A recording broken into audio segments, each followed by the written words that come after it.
Now to breaking news out of the Middle East. A 2-week ceasefire between the U.S. and Iran is now in effect. But there have been reports of blasts heard in Bahrain's capital city just hours after the temporary truce was announced. As we work to confirm more details on those explosions, President Trump broke his silence after making that agreement overnight. Our Megan Shinn is back with what he is saying. Megan. Yeah, good morning, Erica and David. President Trump is declaring today a, quote, big day for world peace. And this all comes after the U.S. and Iran agreed to the 2-week pause on fighting, at least for now.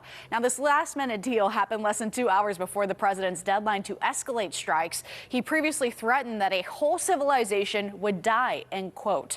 And President Trump took to Truth Social overnight. He said, in part, just like we are experiencing in the U.S., this could be a golden age of the Middle East, end quote. That post came a short time after Iranians were seen forming human chains around power plants. Government leaders called for them to protect critical infrastructure as President Trump threatened to blow each one of them up if a deal was not made.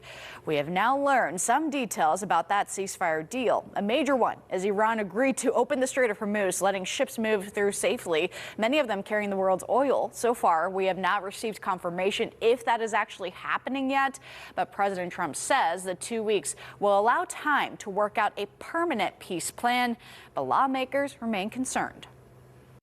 I think it's very clear that Donald Trump is not fit to serve as president and commander-in-chief. I do not want to see us start blowing up civilian infrastructure. I do not want to see that. We are not at war with the Iranian people. Overnight, Israeli Prime Minister Benjamin Netanyahu issued a statement saying he supports a ceasefire with Iran, but he added that the pause does not cover Israel's conflict with Lebanon. We also learned overnight U.S. and Iranian leaders will begin negotiations here in this area that you're looking at. This is Islamabad, Pakistan, and that's because Pakistan and other Gulf countries were involved in negotiating the ceasefire deal. As soon as we learn new details on the Strait of Hormuz reopening or those explosions over in Bahrain, we'll bring those straight to you, Erica and David.